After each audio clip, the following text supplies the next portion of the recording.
Greetings, Keechlings. Keechlin Prime here with my live reaction of 7 Deadly Sins, Chapter 286, Flash. May not be the best translation, but it's the first one that's out, so I'm going with that. I'm sure probably by the time the Boar's Hat podcast rolls around, we'll probably get a better one, but I'm not always sure. Scheduling and whatnot. Okay, Okay, so they're still, it's just a different angle of what we saw at the end of the last chapter. Close-ups of the faces. You got Hendrickson and Gil Thunder kind of like, oh crap, 6 frightening powers all in one spot.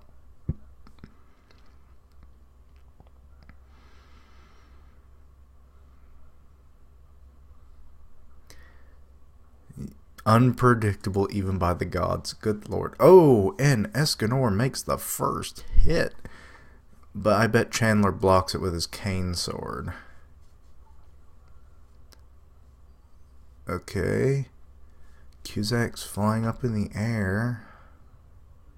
And he did block it with the cane sword, so, Wait, what? Why did Zeldris say that?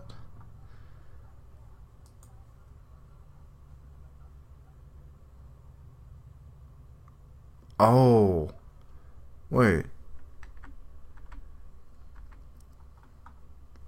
But he attacked Chandler, didn't he? Or was that just angles or something? But Escanor attacked the cocoon. Okay, so that explains, but it is a very bad thing with how it was done. But I mean, it makes sense, but not make sense in the beginning. Kind of giving me flashbacks of the Luffy versus Katakuri fight on that one. But yeah, so the cocoon is impregnable even by that mighty attack from Escanor. Interesting. Okay, well, Chandler's going to kill them all. No one hurts the young master while I'm around. And we've got some hand seals from Merlin. I know that was just crap. Whoa. Double impact. I can't remember if she's done that move before, but either way. Okay, so it hits once and then boom, boom again. Really, Is it a defensive move? Or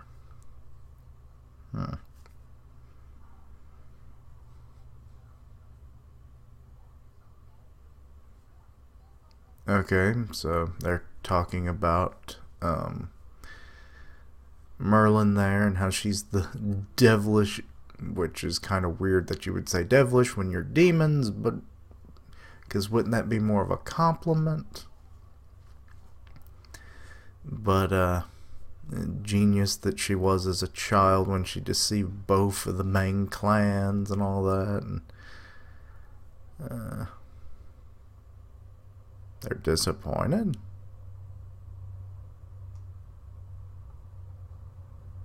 Oh, she's thinking, crap, they exceed the 10 commandments, so this is going to be bad. Highest rank demon Cusack. He has 168,000 power, and Chandler is stronger than him at 173,000. Oh. And this was without commandments or anything, so why didn't they kill frickin' Mal then 3,000 years ago instead of... It seemed like that could have been easily dealt with back then. It's like, because he was like the strongest, and he only got up to 200,000 because of the commandments. Unless maybe peak power back then, but even then, I mean, they don't really age, so age isn't a factor for declining power in this world. So, oh, Escanor blocked that attack, and he actually got knocked off his feet. He's coming back. Oh, they're both attacking Merlin. Crap. Oh, but she kind of burst them away? What?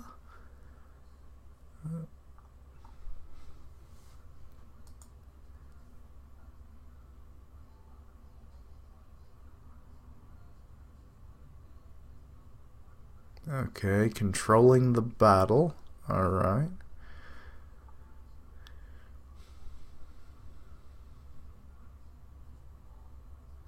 Yeah, what spell was that?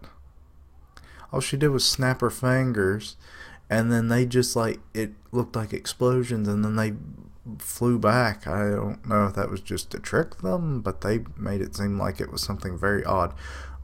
Oh. Ludicel got behind them.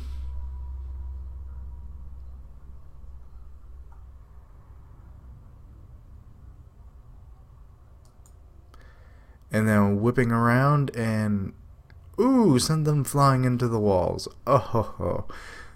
Oh, we actually, I think this is the first time we've seen the cocoon. It almost looks like it's completely suspended, like diagonally from the wall, which is weird. I thought it was more sitting on the ground.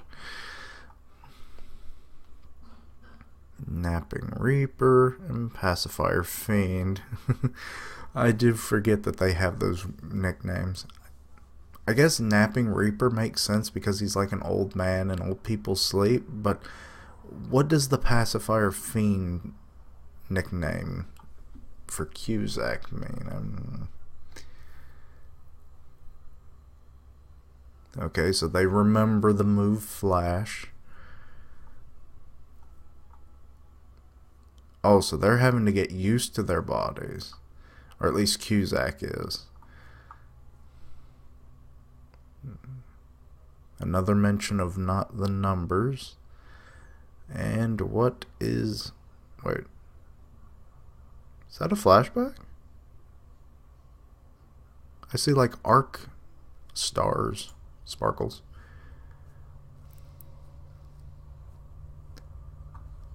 Okay. That wasn't a flashback. Okay. Well, I guess Grimm's going to gloat in the podcast. Because Ludicel is the strongest of the Archangels. It wasn't just a translation error. Good Lord, I'm not going to look forward to that gloating. And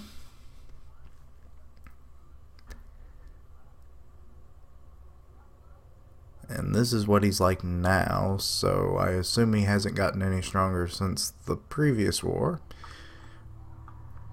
Or before its hiatus, I guess. It's really not ever stopped, has it? Oh, his speed... Zeldris has the quickest sword speed in all of the demon world, but I guess Flash is going to make that kind of pointless, isn't it? Because before he even had time to draw his sword, you already get this whiplash. Ooh, got a little cut on Zeldris. And Cusack's like, my lord, no! It's like, you cut the royal skin. Do not fillet him.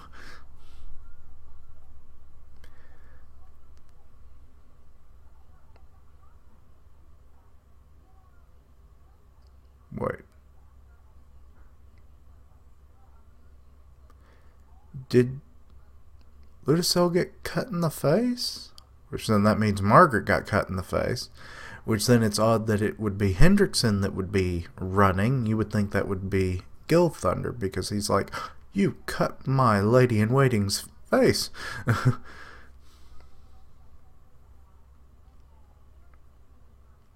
And moving at such speeds in Margaret's body, you would think that would cause some major damage.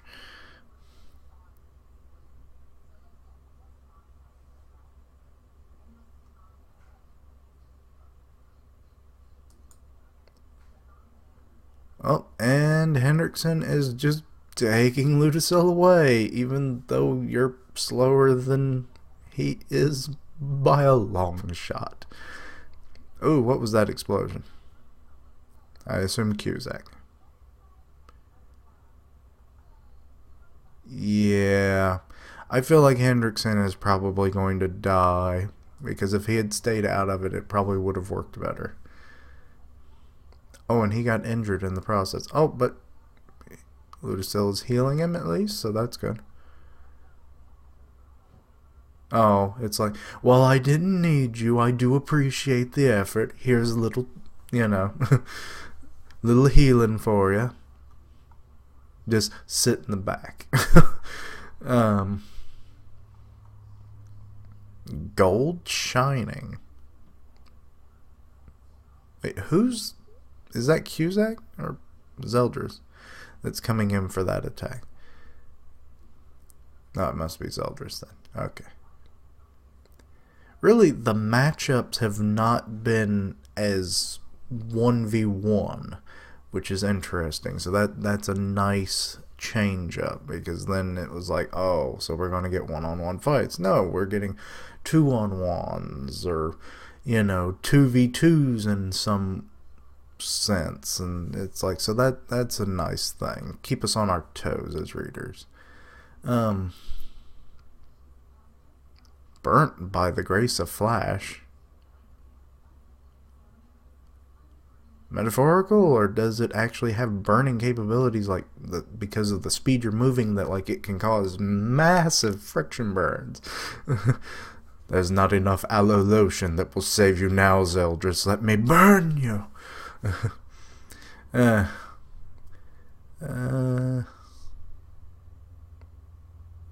Oh, so he still has the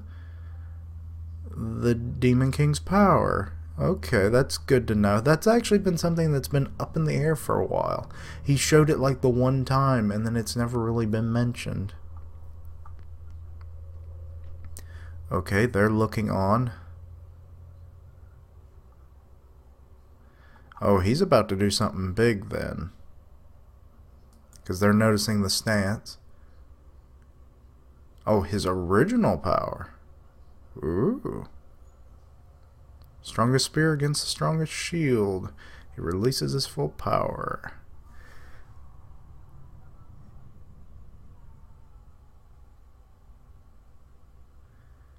So they're a little surprised by this, and kind of scared at that. The teachers are, anyway. And to be continued in chapter 287, The Darkness Prince. Maybe the Darkest Prince would have been cooler, but oh, whatever. Not what I was expecting, and that's not always a bad thing. The fact that the matchups were, you know, obviously like not what we were expecting. You figure 1-on-1 based on the final, well, second to last page of last chapter, so it's good to have that change. Clarification that Zeldris does still have the Demon King's power, or he's just pretty powerful on his own, which is interesting to learn as well. Also that he's the fastest swordsman essentially in all of the demon clans, so that's a interesting tidbit. The Escanor, though he wasn't using his full power, so him getting into the cocoon that easily, really not surprising, I guess. Merlin, on the other hand, not doing as much as I thought she would. That double impact was interesting, but I'm not sure if I'm not quite following what it did, per se. But, fill me in the comments, please. But yeah, overall, the chapter was pretty good. I look forward to see more of this interesting 3v3 fight, really. And yeah, see you in the next chapter. Thank you for watching. Like, comment, and subscribe. Follow me on Twitter at Keishan Prime, and I'll see you next time. Keishlings, roll out.